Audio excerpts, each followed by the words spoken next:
और बिलाल साहब से भी पूछे। बिलाल साहब आप बताइएगा, ये दोनों बहुत सिग्निफिकेंट है, चीफ ऑफ डिफेंस स्टाफ और नेशनल स्ट्रेटेजिक कमांड, जो वो भी प्राइम मिनिस्टर अपॉइंट करेंगे लेकिन from army on the recommendation of army chief. जी बिस्मिल्लाहिर्रहमानिर्रहीम। नदीम साहब बहुत शुक्रिया अपने शो में दावत देने का। देखिए आज एक तो जी आज ये सेनेट से ये अब पास हुई है जी विद 2/3 वोट, और कल अब ये नेशनल असेंबली में जो 27 कॉन्स्टिट्यूशनल अमेंडमेंट है ये हम एक्सपेक्ट करें कि वहाँ पे प्रेजेंट होगी। 64 चाहिए थे 2/3 के लिए और 64 ही आपको मिली। जी जी। और उसके लिए एक पीटीआई के बंदे को और एक जेयूआई के बंदे को आपको लोटा बनाना पड़ा। नहीं देखिए, ये तो अब आपकी लोटा बनाना, अब आप उससे कहें, अब उनकी एक अपनी आप कहें कि कभी जब भी कोई मेंबर अपनी मर्जी इख्तियार करे तो किसी को पसंद ना हो तो उसको लोटा कह दें, उनकी अपनी एक चॉइस है। आप कह दें सर, लेकिन वो अपनी पार्टी लाइन के खिलाफ वोट दिया। नहीं तो पार्टी लाइन देखिए, आप ये इख्तियार है जी, सोचते समझते ही इंसान है ना। तो अगर उन्होंने एक फैसला किया है नोइंग द कॉन्सिक्वेंसेज, उनने क्यों, ये उनकी एक मंशा, उनकी चॉइस है, and I think they made the right decision. देखिए चूंकि जिनकी आप पार्टी लाइन की बात कर रहे हैं, पार्टी लाइन वालों ने तो स्टैंडिंग कमेटी और पार्लियामेंट्री प्रोसेस का हिस्सा होना गवारा नहीं किया, हमेशा की तरह। हमने बार बार इनसे कहा आप स्टैंडिंग कमेटी के अंदर, मैं उधर मेंबर था, 2 दिन हमने लगाए हैं, फिर आर्टिकल बाय आर्टिकल रीडिंग भी हुई, बहस भी हुई, कुछ इंप्रूवमेंट्स भी उसके नतीजे में स्टैंडिंग कमेटी में इसमें बिल में आई। अब इतनी दौड़ना लगाते ना तो 2-4 रोज मेहनत कर लेते तो आपको वैसे ही किसी पार्टी से सपोर्ट मिल जाती है। नहीं, 2 वोट का तो फर्क है। नहीं देखिए बात ये है कि आपको तो जल्दी है कि बस 3 दिन नहीं जी। देखिए हमने वो एक जल्दी नहीं, हमने स्टैंडिंग बिल्कुल पार्लियामेंट्री प्रोसेस के तहत ही किया, और सेनेट के अंदर ये बिल प्रेजेंट हुआ, स्टैंडिंग कमेटी में गया, जिधर से हस्बे रवायत। आप कौमी असेंबली से कब पास कराएंगे? नहीं, कौमी असेंबली में अब कल प्रेजेंट होगा बिल, और उसके बाद देखिए क्योंकि देखिए स्टैंडिंग कमेटीज दोनों हाउसेस की उसको कंसिडर किया, आर्टिकल बाय आर्टिकल रीडिंग की, तकरीबन 12-13 घंटे इसके ऊपर लगे। मतलब कल आप पास करवा सकते हैं कौमी असेंबली से? देखिए वो तो अब प्रेजेंट हो जाएगी, उसके बाद आई एम श्योर तकारीर भी होंगी, तो let's see when it happens. But standing नहीं, मगर देखिए, मगर जो स्टैंडिंग कमेटी का अमल है, या तो आप कहते हैं कि स्टैंडिंग कमेटी का अमल जो है वो नाकाफी है। देखिए पार्लियामेंट्री प्रोसेस में और तो कोई तरीका नहीं है एक किसी भी कानून को तफसील में देखने का। इधर दोनों standing committees, law and justice की, नेशनल असेंबली और सेनेट दोनों की जॉइंट मीटिंग बुलाएगी, जिससे विलफुली पीटीआई ने हमेशा की तरह टीवी पे बयानात अपनी जगह, मगर जहां पर आके डिबेट करनी चाहिए थी, अपना मौका देना चाहिए था, वहां पर नहीं आए। उसी तरह जिस तरह जाफर एक्सप्रेस हमले के बाद नहीं आए, उसी तरह जिस तरह जब प्राइम मिनिस्टर मीटिंग बुलाते हैं तो नहीं आते, फिर बाद में कहते हैं हमारी राय नहीं ली गई। मगर जो आपने सवाल किया है, देखिए इसके हवाले से बिल्कुल अब आपके जिस तरह आप जिक्र कर रहे थे, chief of army staff bill now concurrently, अगर ये नेशनल असेंबली से भी इंशाल्लाह हम एक्सपेक्ट करें कि ये 27 कॉन्स्टिट्यूशनल अमेंडमेंट पास हो जाएगी and it will then become a part of the constitution, तो वो concurrently chief of defence forces होंगे। और मकसद वो ये जो जनरल साहब बता रहे थे कि एक यूनिटी ऑफ कमांड इंश्योर करने के लिए प्रैक्टिकली इंफरादी सतह पर फील्ड मार्शल आसिम मुनीर ने यही किरदार पिछली जंग में अदा किया, मगर इसको इंस्टीट्यूशनलाइज करना, और आज के दौर में जहां पे डिफेंस की definition itself is not just simply land, air and sea, defence की एक अपनी डेफिनेशन वसी हो गई है, और उसके अंदर to ensure coordination and to ensure that in a synchronised and coordinated in a holistic manner आप अपने मुल्क का दिफा कर सकें। तो इसीलिए इस चीज़ को मद्देनजर रखते हुए पार्लियामेंटेरियंस ने, पहले हुकूमत ने यह बिल पेश किया और अब 2/3 वोट के साथ सेनेट ने इसको पास किया आफ्टर डिलिबरेशंस।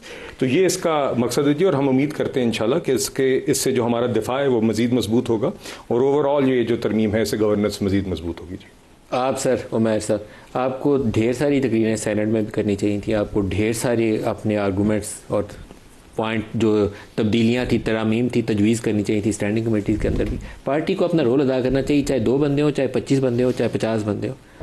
उठा के पीछे निकल जाना तो आप उसको फ्री हैंड दे देते हैं जो आपने दिया। नहीं, फ्री हैंड तो नहीं है जी। देखें सिस्टम, देखें क्या चल रहा है, मतलब देखें कि कॉन्स्टिट्यूशन में जो कॉन्स्टिट्यूशनल गारंटीज़ मौजूद थी, जो सुप्रीमेसी ऑफ पार्लियामेंट की फाउंडेशन है, वो आज इन्होंने हिला दी हैं।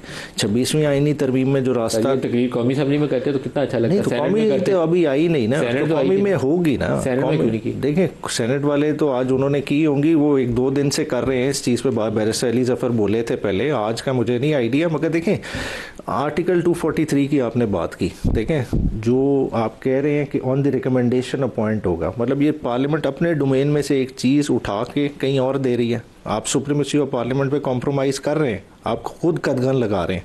मतलब इस चीज का इन्हें सोचना चाहिए। फिर जो सारी चीजें पार्लियामेंट के हिस्से से कुछ चीज नहीं जा रही, लेकिन जो पार्लियामेंट के तरीके से आप ऑपरेट कर रहे हैं मैं और बात कर रहा हूं, उसका तरीकाकार अब चीफ ऑफ डिफेंस फोर्सेस के ऑफिस से बदल गया। 243 के 6 की बात करूं तो prime minister shall on the recommendation of chief of army staff appoint the commander of national strategic command. तो ये स्ट्रक्चर अब थोड़ा डिफरेंटली डिफाइन किया गया, पहले से फर्क हो गया इसमें, डिफरेंट हो गया ना। तो फिर देखें फर्क आ गया, जहां पार्लियामेंट पहले खुद सारी चीजें प्राइम मिनिस्टर करता था, उसकी डोमेन से एक चीज तो निकल गई, तो फर्दर बैलेंस ऑफ पावर किधर टिल्ट करेगा, ये सारी डिबेटेबल। फिर ये जो बातें कर रहे हैं ना कि ये होगा, ये स्ट्रेटेजिक कोऑर्डिनेशन के लिए क्या आर्मी एक्ट में कोई तरमीम हुई है, कई प्रपोजल डिस्कस हुए, सारे हम हवा में बातें कर रहे हैं। आर्मी एक्ट में हो सकता है सब्सिक्वेंटली इस तरमीम के बाद तब्दीलियां आएंगी, वो है ना कि अब आपने कॉन्स्टिट्यूशन के अंदर तरमीम डाली है तो इसको आप लॉ के अंदर रिफ्लेक्ट करेंगे, आर्मी एक्ट अमेंड होगा। ठीक है, फिर जिस तरीके से कराएगी, अब देखें जो छांगा मांगा की पॉलिटिक्स करने के आदी हों, जो सिंध हाउस की पॉलिटिक्स करने के आदी हों, उन्हें कोई फर्क नहीं पड़ता कि वोट किसी मैनर में आए। देखिए यही कार्रवाई हुई 26वीं आईनी तरमीम के बाद।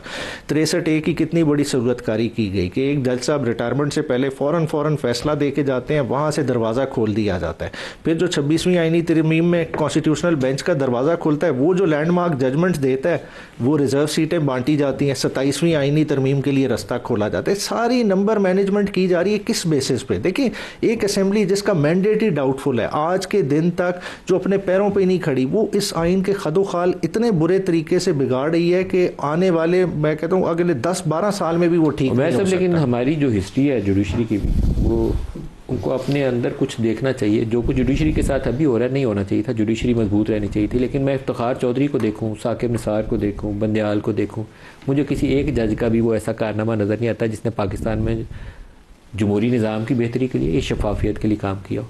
इफ्तिखार चौधरी के ज़रिए पीपल्स पार्टी को फिक्स किया गया, साकिब निज़ार और बंदयाल के ज़रिए नून लीग को फिक्स किया गया। बंदयाल साहब ने 63A का गलत फैसला पंजाब में जाके किया हुआ था, और फैज़ साहब ने उस वक्त वो फैसला किया जब वो रिटायरमेंट के बिल्कुल करीब थे। उन्होंने 26वीं की राह पार करने के लिए फैसला सही किया, बट वेरी बैड टाइमिंग। बिल्कुल, मगर ये देखें ये टोटल 10% फैसले होंगे जो सुप्रीम कोर्ट के गलत होंगे, 90% तो ठीक होंगे। आज आपने क्या किया है कि उसकी प्रेसिडेंट्स को हवा में फेंक दिया। आप कह रहे हैं कि 12-12 जजेस के, 13-13 जजेस के फैसले अब इस कोर्ट पे बाइंडिंग नहीं है।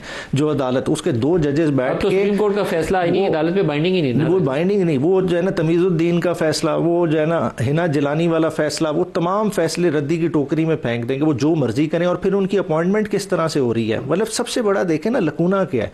आर्टिकल 175A पहली दफा का चीफ जस्टिस कौन अपॉइंट कर रहा है? वजीर आजम, जो खुद इलेक्शन हार के आया हुआ है, जिसका मैंडेट ही क्लियर नहीं है। ये किस तरह से हो सकता है कि वो अपनी चॉइस पे जो है ना अपॉइंट कर दे? और फिर उसके बाद जो अगले 5-7 जजेस अपॉइंट होने हैं, जिस चीफ जस्टिस को वो लाया है उस कोर्ट में, वो और प्राइम मिनिस्टर मिलके बाकी लगाएंगे। जब बिलाल साहब एक चीज़ थोड़ी सी प्रॉब्लमेटिक है, वो मौजूदा जो आईनी बेंच के सरबराह हैं उनकी रिटायरमेंट इसी महीने ड्यू है। आप 65 से 68 ईयर्स पे रिटायरमेंट एज ले जा रहे हैं, मतलब आप पर्सन स्पेसिफिक पूरी तरमीम आईनी ले आए। 65 से उसको 68 कर देंगे, उसी को आप कॉन्स्टिट्यूशनल कोर्ट का हेड लगा देंगे, उसके नीचे बंदे साथ लगा के तो अदालत आपकी पूरी हो जाएगी। तो आप क्यों मैनेज करने की कोशिश कर रहे हैं? उसके बगैर फेयरनेस से भी चल सकते नहीं। देखिए बात ये, मेरे ख्याल से ये हरगिज ये रिटायरमेंट डेट का इसलिए ताल्लुक नहीं, और किससे ताल्लुक है? मेरे से ताल्लुक नहीं। देखिए मैं आपको वजह बता देता हूँ। क्योंकि जो फेडरल कॉन्स्टिट्यूशनल कोर्ट है, जो आइन में भी अभी जो तरमीम में प्रपोज किया है, उसके अंदर सर्विंग या रिटायर्ड जज ऑफ द सुप्रीम कोर्ट भी हो सकता है। तो उसमें रिटायरमेंट का तो कहीं 65 से 68 किया ये काम के लिए सर? नहीं, देखिए वो तो ओवरऑल अदरवाइज भी जो सुप्रीम कोर्ट से जजेस आपने 68 क्यों किया सर? नहीं देखिए अभी आप, वरना आप इस पे कुछ ऐड करना है? ये ऐड करना है 68 इसलिए किया है, वो जो क्लॉज है वो कहती है फ्रॉम द अमंगस्ट द जजेस ऑफ सुप्रीम कोर्ट, और जज साहब की रिटायरमेंट 1 दिसंबर है। ये 20 दिन के बाद 20 दिन के बाद रिटायरमेंट। 20 दिन के बाद नहीं। तो देखिए इसमें अभी तो इनिशियली आपने जजेस सुप्रीम कोर्ट से ही आपने, और आपने कहाँ से अभी जजेस इनिशियली तो आपने वहीं से ही लेके जाने हैं ना जी, तो और कहाँ से लेकर आना? पर्सन स्पेसिफिक नहीं, कभी दुनिया में अच्छी जानी जाती है, कभी दुनिया में पर्सन स्पेसिफिक नहीं है। आप जजेस हैं, एक वाहिद फर्द वाहिद की तो बात हम नहीं कर रहे, और पर्सन स्पेसिफिक नहीं है, ओवरऑल बात कर रहे हैं। नहीं, कॉन्स्टिट्यूशनल कोर्ट का क्याम है। आप अगर अभी दोनों की रिटायरमेंट एज एक ही रखेंगे तो आपके पास कहीं से भी अभी वो आपके पास दोनों साइड से जजेस नहीं आएंगे ना। आप एक कॉन्स्टिट्यूशनल कोर्ट का क्याम कर रहे हैं ताकि आप, वरना तो फिर आपके पास आज कहीं से भी जजेस मुमकिन नहीं होगा, दोनों साइड से रिटायर हो। आइडियली आपको फायद ईसा साहब को वापस ले आना चाहिए, बड़ा सूट करेगा। करेंगे? चले वो आपकी रिकमेंडेशन आपको जुडिशल कमीशन ऑफ पाकिस्तान में डालनी चाहिए। आप शहरी, आपका हक है, नहीं आप जुडिशल कमीशन में दीजिएगा, उसका फैसला होगा आगे तायन करने का। तो वो बल्ले वाले निशान का जैसा वो एक हिस्टोरिक डिसीजन करके गए ना, उनसे बेहतर आपको ऑप्शन नहीं मिल सकती जी। तो देखिए जनरल साहब से नहीं, और दूसरी बात ये जी कि जो बात अभी न्याय साहब कर रहे थे,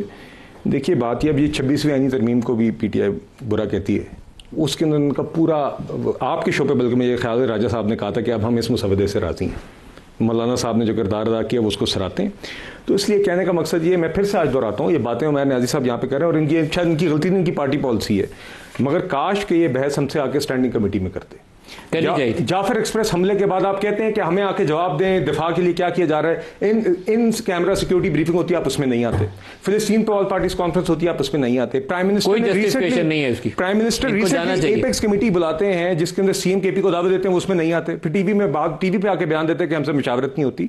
तो आप खुद इन फोरम से हटते हैं और फिर टीवी पे आके बयान देते हैं। काश क्या वहां पर आके हो सकता है इनमें से दीगर शिकों पे ये इंप्रूवमेंट सजेस्ट कर देते हैं वहां पर, मगर जो अब ये तकारीर, जिस तरह की पॉपुलिस्ट तकारीर ये अब कर रहे हैं, कभी टीवी पे आके कभी फ्लोर पर, बेहतर था कि स्टैंडिंग कमेटी में आके वहां राय देनी चाहिए। सर ये जो आईनी अदालत का क्या, मैं इससे हम बेहतर हो जाएंगे, क्योंकि ये मैंने माजी के इफ्तिखार चौधरी साहब, साकिब निसार साहब, बंदयाल साहब, इनकी मिसालें सिर्फ इसलिए दी कि ये हमारी हिस्ट्री है। पुरानी भी चले जाएं तो जस्टिस महीउद्दीन वाले केस से आज तक आ जाएं, वो जस्टिस मुनीर वाले वाकया सामने रखते हैं, नजरिया जरूरत हम याद कर ही लेते हैं कहीं ना कहीं से, कोई तरीका ढूंढ लेते हैं नजरिया जरूरत के लिए। आई थिंक हमारी, जैसे आपने मिसालें 3 चीफ जस्टिस साहबान के दी और उससे पहले भी, हमारी अदालती तारीख को इतनी ज़्यादा हम उसको चेरिश नहीं कर सकते। और वर्ल्ड रेटिंग में हम देखते हैं, वो कहते हैं 1 of the lowest in the world है, मजीद नीचे चले जाएंगे। और फिर लेकिन पक्स एंड प्रिविलेजेस आप देखें, वो 1 of the highest in the world है। तो हमें अपनी गलतियों से सीख के आगे चलना चाहिए।